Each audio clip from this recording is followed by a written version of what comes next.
So thank you all very much for coming on board to this particular session called How Are the Children?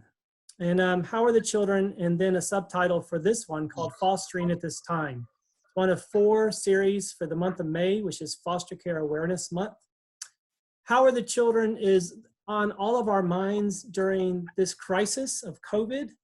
Yet the crisis of how are the children for children in foster care is always on the mind of all of us, frankly.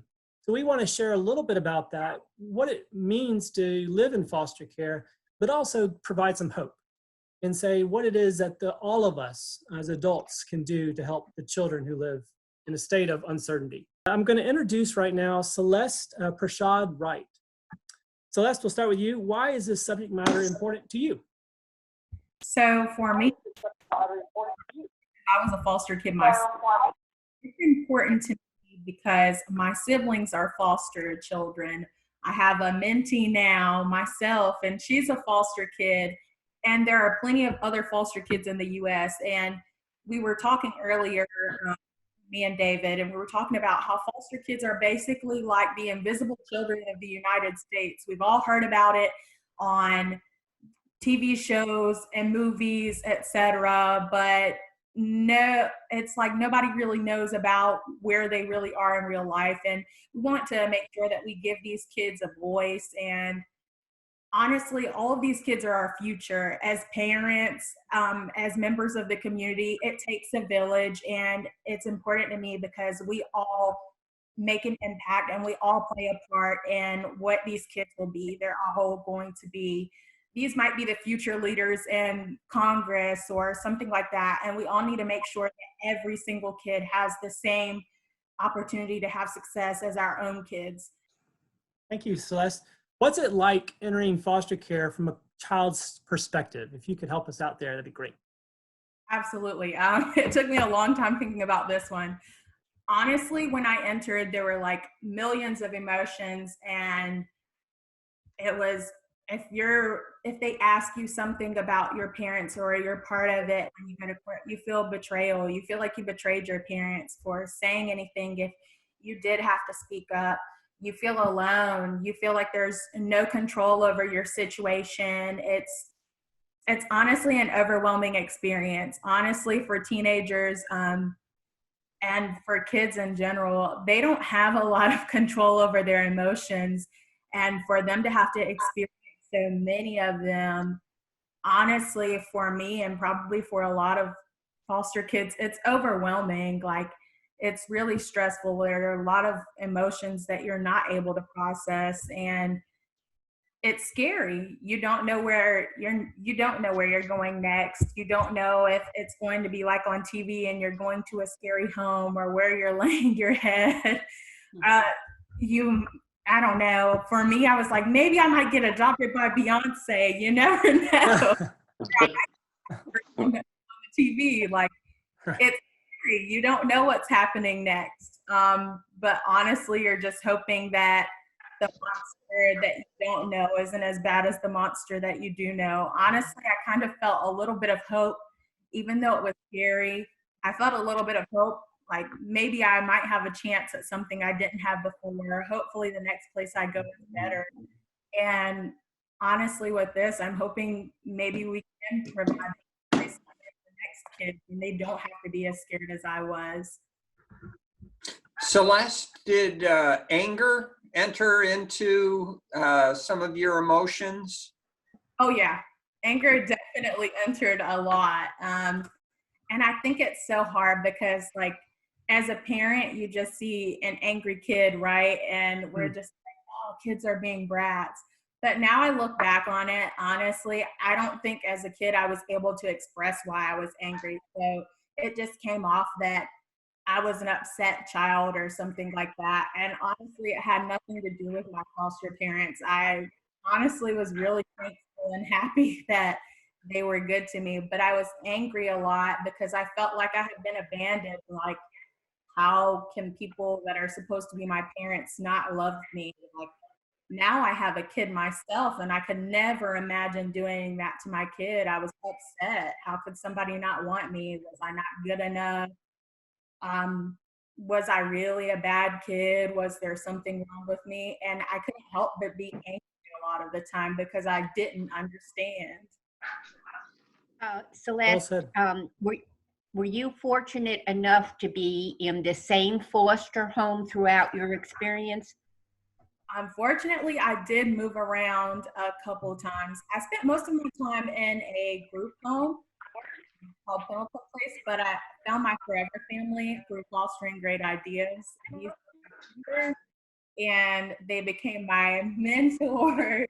I was thinking like the guinea pig group when this first started out, and they ended up being my forever family.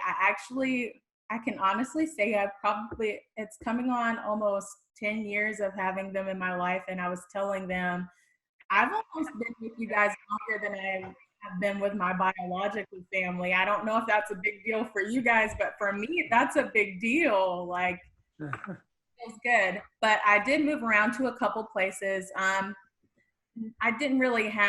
only had maybe one or two foster homes that could have been permanent, other than my mentors that became my adopted parents eventually. I did move a couple of times, and that's the reality for a lot of kids.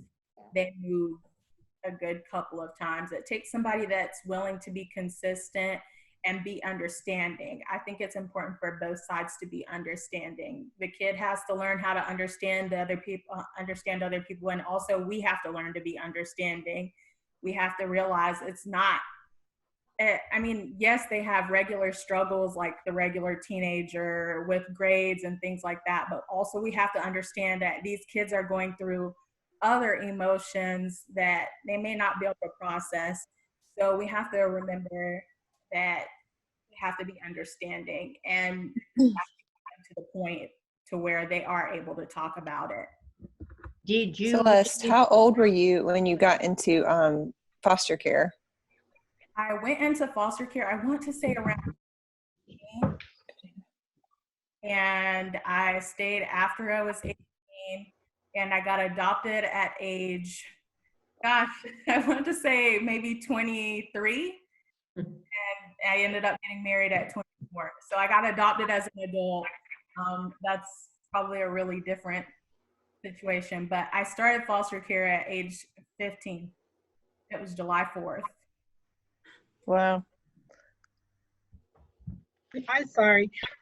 Now I'm off mute. Thank you for sharing with us. This is a wonderful opportunity for those of us who are in the profession as well. So I commend you. I'd love to hear from you, to speak to our hearts so we can know, what were you feeling as you were being moved from place to place? You know, when you said you had a number of placements, what were you feeling, and what did you understand as the reason for you having to move? What was shared? How could we as social workers have made that better? So for one of my homes, I actually ended up moving because there were things that they were kind of neglectful themselves. It was the one home I was at that I did have my siblings with me, and I was old enough to understand, like, because I was the one who initiated the move.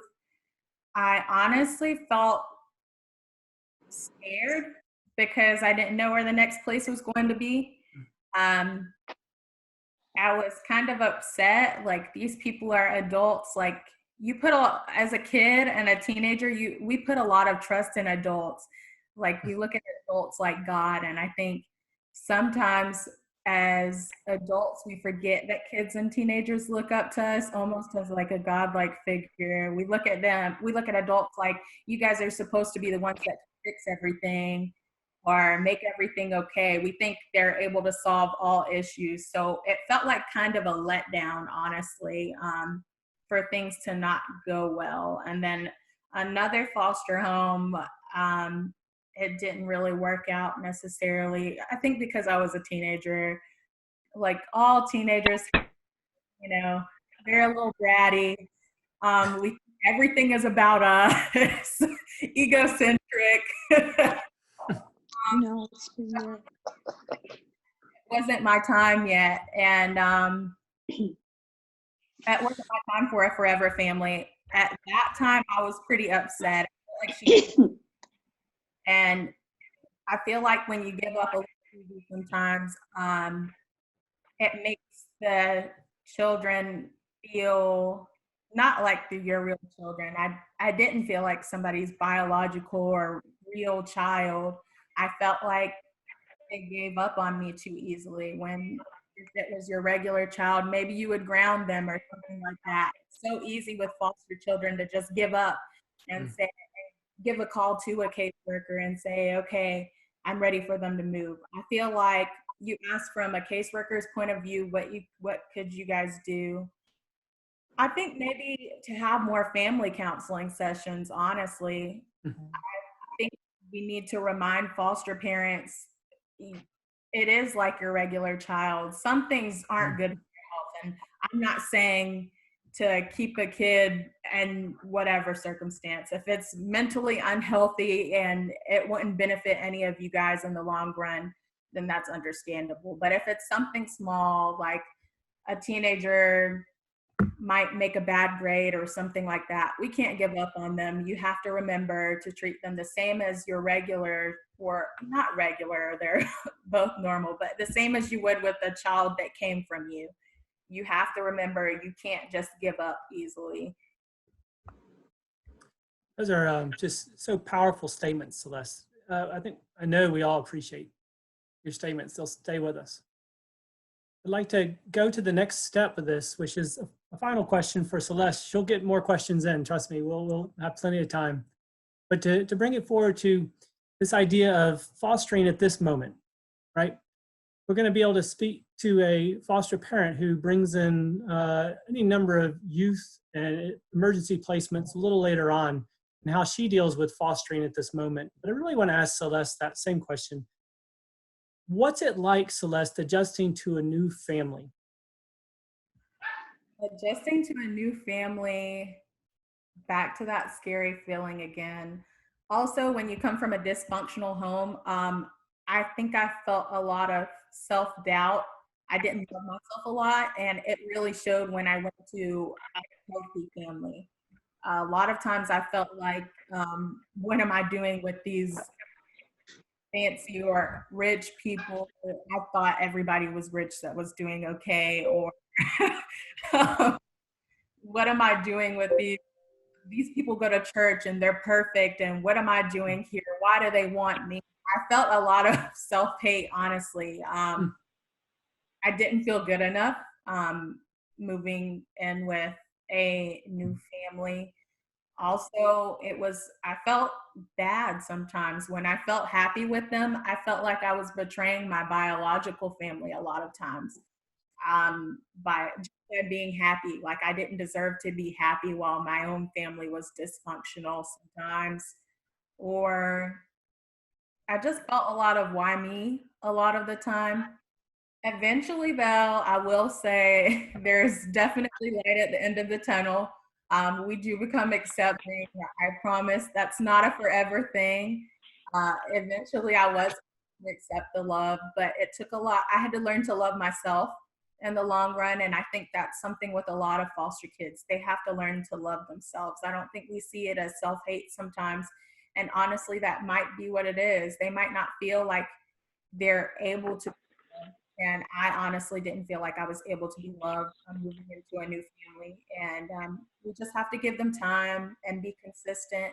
And eventually, all kids do come around. And yeah, that's honestly most of what I was feeling. I didn't feel good enough. Celeste?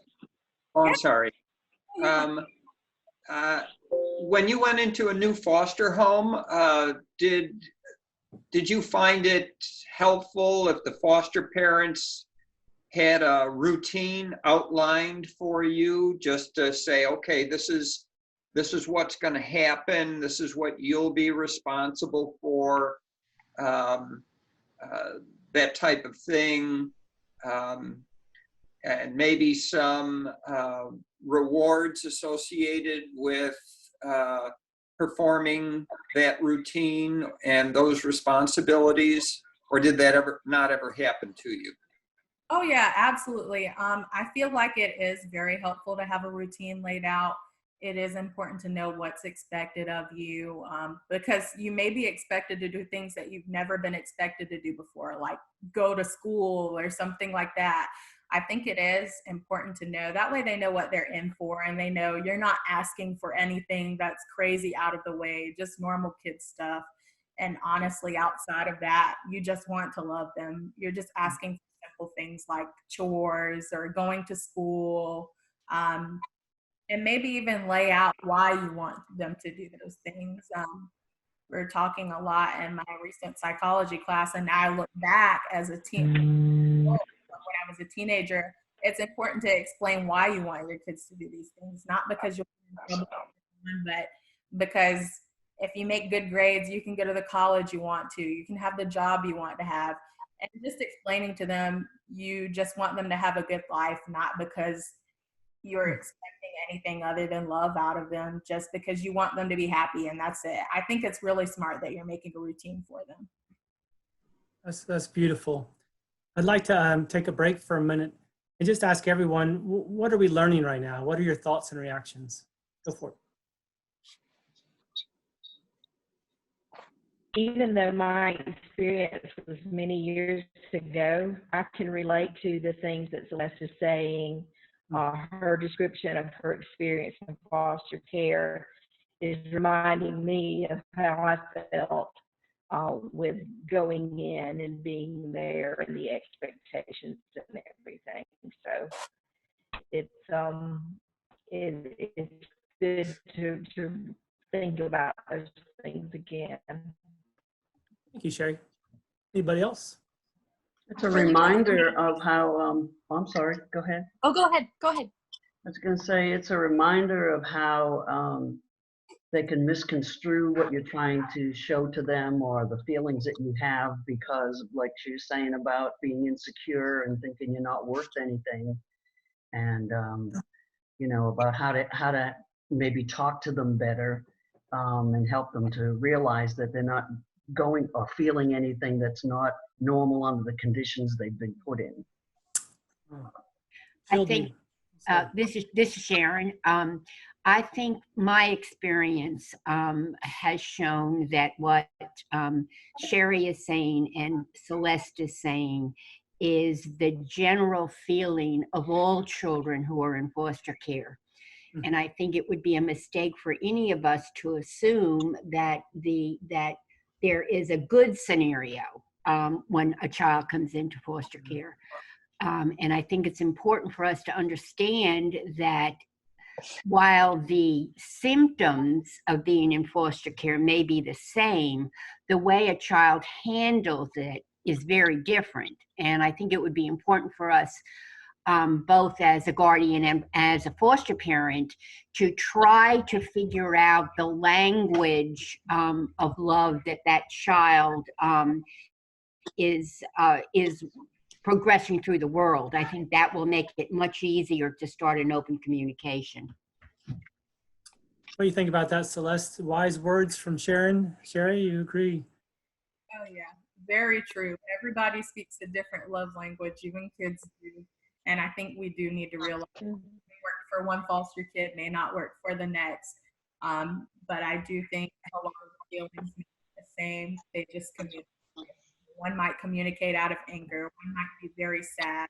And you might have one who's really good at hiding it and being super happy. I think 697. Who's that? Different for everybody. One thing you said that really resonated with me, Celeste, was the just feeling overwhelmed. I was like, why are these people being nice to me? This is so like weird and unnatural, and what's their ulterior motive? And then also you touched my heart a little bit when you said that you felt bad, like you were betraying your biological family, wanting that and wanting to be a part of that family. I still feel some of that, and I don't think it's just an internal construct. I think that because these relationship dynamics with our biological families become so complicated through our foster care experience, that you know, it's something that we deal with for the rest of our lives. That feeling of, did I leave these people behind? Is their struggle part of my fault? And I struggle with that too. So thank you for saying that. That I heard somebody. I'm sorry, it was me. I didn't want to interrupt you. That our three ladies that have shared their experience in foster care, did anybody ever say to you in your whole experience that because you may want to share feelings about your parents, that it is not betrayal? Did you hear those words of affirmation? I can honestly say I may just now getting to the point of being able to honestly communicate that that I felt that way. I spent a lot of time honestly acting unbothered by everything. That's the generation that we're in. Everybody acting unbothered and happy, and so I feel like I masked a lot of the feelings, and I'm just now being able to communicate that. My parents definitely do, currently now, Kim and Chad, they definitely do tell me it's okay to be happy and things like that. But I think I'm just now expressing those types of feelings because it's honestly, it's a lifelong healing process. So I'm just now able to maybe speak about that. That is brilliant. One more question, then we're going to move on to the next part. Thank you, Celeste. Excellent question, Sharon. Jocelyn? I have a question. Good afternoon, everyone. Thank you, Celeste, for sharing your journey, and David and Brenda and everyone on the line. Thanks for all the work that you're doing in this space. Celeste, I have a question for you. You said you were in foster care until you were 18 and then you were later adopted. Did you go through the whole transition process of having to find housing and the job and all those things after you turned 18 or so? And what was that like for you? Oh yeah, definitely. Thanks for asking that question. So when I was 18, I moved out into the Greenville Tech apartments. I believe I used DSS funding to go into the DSS apartments. It was a little stressful. I think if I made a bad grade, it wasn't like everybody else. I could get kicked out of my housing and I had nowhere to go because I was building my relationship with my mentors at the time. We weren't at that point yet. And I'm sure they would have taken me, but I don't feel like we were at that point because I had built that emotional bond with them. So I felt like I had to make perfect grades. I ended up struggling. I got a job being scared. I ended up getting 2 or 3 jobs, actually. I ended up getting overwhelmed, moving out of the Greenville Tech apartments, moving into like a really small apartment. Almost probably could have been homeless at a little bit. Lost my car a couple times. Had to walk to work a few times. It was rough. DSS provides funding, but I mean, they have so many cases, right? It's on a regular 6 to 8 weeks rolling basis of when they're able to issue out checks and things like that. It was rough, especially without a support system. My biological family, they couldn't provide any assistance or any help like that. We don't have a close relationship or anything like that. So it was rough. It was rough. Honestly, I felt like I needed a support system. Now I couldn't imagine not being able to go home or anything like that if something were to happen. I know if my house burnt down, Lord forbid, or something like that, I could run home to my parents. But at the time, before I felt like I had a support system, or I felt like I got close, I didn't know where I would go if something happened. I just knew it was just kind of me out there, and that was it. Wow. Thank you. Very powerful. Thank you, Jocelyn, for that wonderful question, and Celeste for your comments. There's so much to be talked about here, and this could go on for hours, but we're all new to this video conferencing, and we can't do hours. We barely know how to turn the link on. So we all got it down. Everyone's doing great on the connectivity and everything and connecting discussion. We're going to pivot a little bit. Celeste, you provided us the ability to see, and we all say thank you. Thank you. Thank you for you guys listening. It's really important. Thank you. will care to listen and get feedback and be able to put that out into the foster kids that they have. Very good. And now we're going to pivot. Fostering at this time is critical. That's the subject matter of today's video conference. Kaylee Lindquist runs our Care to Foster program under Fostering Great Ideas. She will help to build a hopeful response for all of us as we go about our day and reflect on what we've learned. I'm going to introduce you first off to Kaylee with this question to you, Kaylee. Why is this subject matter important to you? And then take it from there. This is really important to me because I am a foster parent myself, and before I was a foster parent, I had no idea what was going on. I'll be very honest and say I had a very privileged upbringing. It was probably pretty average, but now I look back and realize how lucky I was and how much I didn't even realize how lucky I was. And, my education, my background, my career for so long was in higher education. But when I became a foster parent and I learned more about the statistics, I heard real stories, I met real kids. This world of foster care became so real to me. And I've been a foster parent just for a little over 2.5 years. I've been in this role with Care to Foster for a few months now, almost, going on a year this summer. But I really have realized, how little we understand as a society, as a community about the experiences of children and their families as they go through foster care. And each experience is unique, certainly.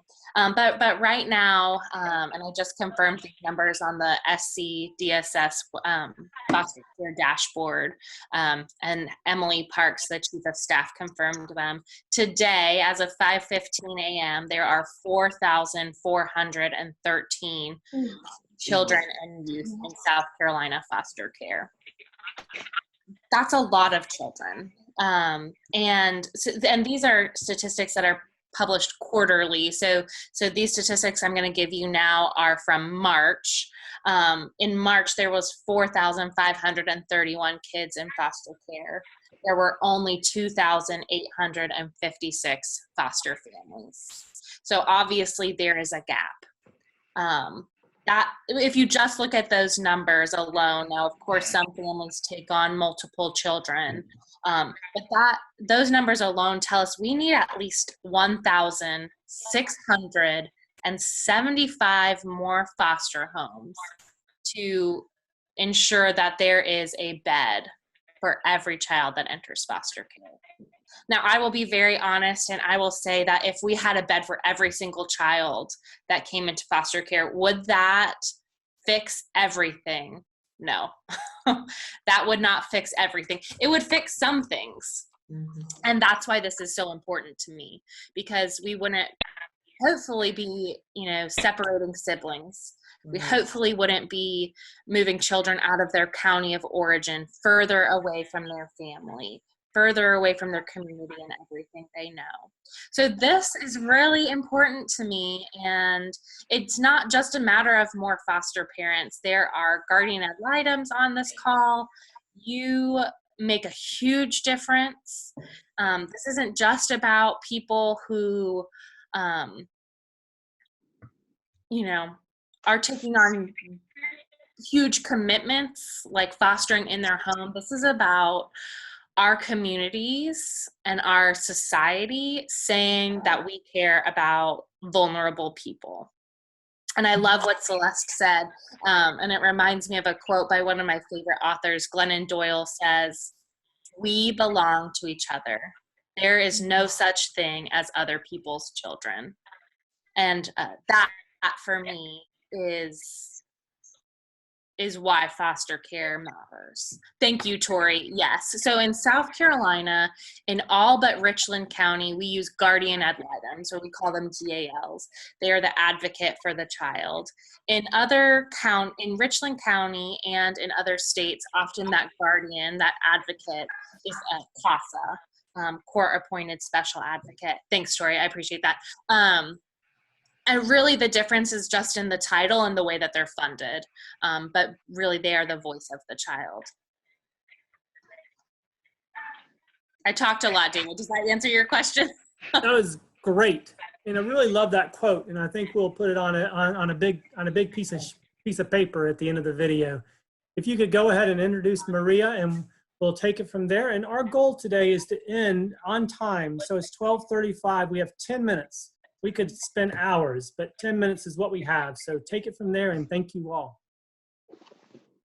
Well, it is my pleasure, and I will jump right in to introduce Maria. Maria is a foster parent in South Carolina. And Maria, I'm going to let you tell us a little bit more about yourself, but please know that Maria is an amazing advocate and an amazing foster parent. So Maria, will you just tell us a little more about yourself?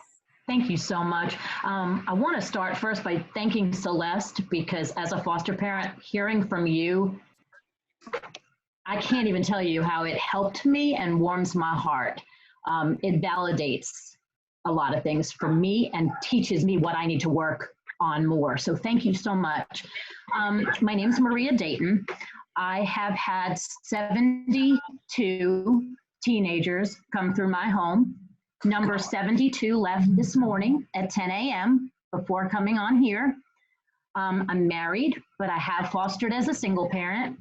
I typically take 4 teenagers at a time. We typically take 4 teenagers at a time. We don't at this time, but that's for another day. I have grown children. I have stepchildren. I have 8 grandchildren. And I'm the president of the Foster Parent Association here in Lexington County, and I'm in my 7th year with that. Amazing. Thanks so much, Maria. And I wish that we had more time to learn more about your story, because it truly is incredible, and the impact that you've made on the youth that have come through your home, but also the families that you serve in Lexington County. But can you tell us, as Celeste really put it so well, her experience and her feelings as she went into a new home, what do you do as a foster parent? How do you help a child transition well into your home? Well, at first you have to remember that they're scared, but so am I. Are they going to like me? Are they going to fit in? Am I going to be able to help them? So when they come to my door, they're fearful, but so are we. And I have to always remember to keep a big smile on my face, because I have been told that they felt more welcome coming into my home and less scared because we were at the door greeting them and we were smiling. So that's very important to us. When they come in, we give them space. I ask a lot of questions and I talk, but I have to stand back sometimes and gauge what they need. I show them where things are. The refrigerator, the bathroom, food and drink is real important. And I show them their bedroom, and I let them know that they can go in their bedroom and be alone, but that they can also come out and be with us, and that we'd love to learn more about them and take care of them. We don't bombard them with a lot of house rules when they first come in. There's no need for that. Right now, my main goal is to make sure that they feel welcome, loved, safe, and comfortable. Rules come next. I give a journal, nightlight, even if they're teenagers, nightlights. Some of these children are terrified of the dark. So nightlights, a journal, stuffed animal, sketch pad, so that they can write, draw, and get their feelings out. I think that's it for now. So I love that you said, they're coming in and they're scared. You're scared too. Would you maybe just give us a couple other emotions that you're feeling when you answer that call and when that child comes to the door? Well, when I answer that call, first of all, It's, oh no, I'm about to walk out the door, and do I really want to do this? And then I say, wait a minute, Maria, this is not about you. Okay, stop. You can go to this party later. You can do this later. This is not about you. So then when I get it together in that 2 seconds, and I get the information, my heart breaks because I hear so many stories. And because I take teenagers only, they've been bounced around a lot. We have a child in our home that's been bounced for 24 times in 3 months and now is with us for a year. 24 times that child placed their head down and had to wake up in a new place before coming to us. Wow. And I remember that and I feel that. So I'm terrified for them. And am I going to be able to, is Mike and I going to be able to give them what they need so that we don't have to send them somewhere else or they have to get treatment somewhere else? So it's terrifying. Thank you so much. And yeah, we have a lot of community members on this call today. And can you tell us how the community, how your personal community and your larger community has supported you? But also, as you work with so many other foster families in your community, what is the role of community in supporting foster families and obviously children in care? Community is so important. So many people tell us, oh, it's wonderful what you do. What do you need? What can we do to help? And sometimes at that moment, we just don't know. So I suggest checking in with the foster parents, finding out periodically what they need. Don't just ask them one time what they need, because that day might be a really good day and they may not think of anything. Right now during COVID-19, our foster parents are struggling with trying to teach the children at home. Some of our families have 4, 5, 6 kids and they need help. They need reading buddies. They need people to just give them a break so that they can teach the other children in their home. For me, taking teenagers is difficult because I don't get a break. Most people say to foster parents that take small children, oh, she's so cute, he's so cute, he's so little, I need to get a baby fix. Can I help you for a few hours? Nobody tells me, can I take your teenager that has an ankle monitor, has been in DJJ, who curses, who smokes, or not. They may be, not even doing those things, but how many people say, can I take your teenager and give them an experience? So what do I mean about experience? If you have land and you can allow them to go fishing, or you have a boat, some of them have never been on a boat, horses, let them ride the horses, be a mentor. There's so many ways you can help foster parents. Meals. The sky is the limit, and it's all what your imagination brings to you. Thank you so much, Maria. David, do we have a few minutes that we can have questions for Maria? Yeah, it's 12:42, so we have 3 minutes left. Yeah, questions for Maria, and we're going to close it out real quick right at 12:45. We'll put this on a recording so everybody can share it amongst their friends, and we really appreciate your time. I just want to state that on behalf of Kaylee, myself, some others on the team. Thank you. Questions? Maria, you are awesome. Thank you. Thank you. I couldn't do it without my village. Yeah. Just curious, like when it comes to, you said maybe take 4 teenagers at a time, are they all the same gender or do they kind of mix them up? Is there like a rule about how you have to care for kids in that age group? Ma'am, I'm so sorry. You totally froze on me. Okay, I'm sorry. One more time? I said, you said that you normally take about 4 teenagers at a time. Do they all have to be the same gender or they could be mixed gender? Yes. Okay. No, we have 2 bedrooms. So, yeah, it doesn't matter. Doesn't matter. Okay. Maria, how do your 72 kids, how do they leave your house? Is your foster home one that they can come back to as adults? Do your kids reach out to you when they get married and have kids? Can you tell us a little bit about what it looks like after? And we'll close out with that because that was a great closure type of question. That's what keeps Mike and I going. We have children that we are now the grandparents too. They call us when they're happy, when they're sad, when they have deaths in the family. They knock on the door, they come to dinner. They've told us that we're their home base. They tell us that the best times in our house was sitting at a dinner table. They are constantly reaffirming us as foster parents and reminding us on our darkest days why we do what we do. If we didn't get those calls, some days I'd be sitting wondering, how the heck am I going to continue? What a way to go. Celeste, Maria, Kaylee, and I so appreciate it. We all appreciate it. As we do in the conference world, how do you say thank you? Just go ahead and go, woo, and whatever y'all want to do. There's a lot of Way muted. to go. Thank you. This was so wonderful. Everyone take care. Go ahead. Thank Say you. Celeste? Oh, I said that was great. Like, it was great hearing from everybody. And it's great to hear, like, from a foster kid's perspective, parents are normal. Parents have emotions too. You guys get scared just like we do. So it feels good to know we're not the only ones that have those emotions. Most excellent. Awesome. Thank you, everybody. Thank you. Take care. Bye-bye. Thank you. Bye.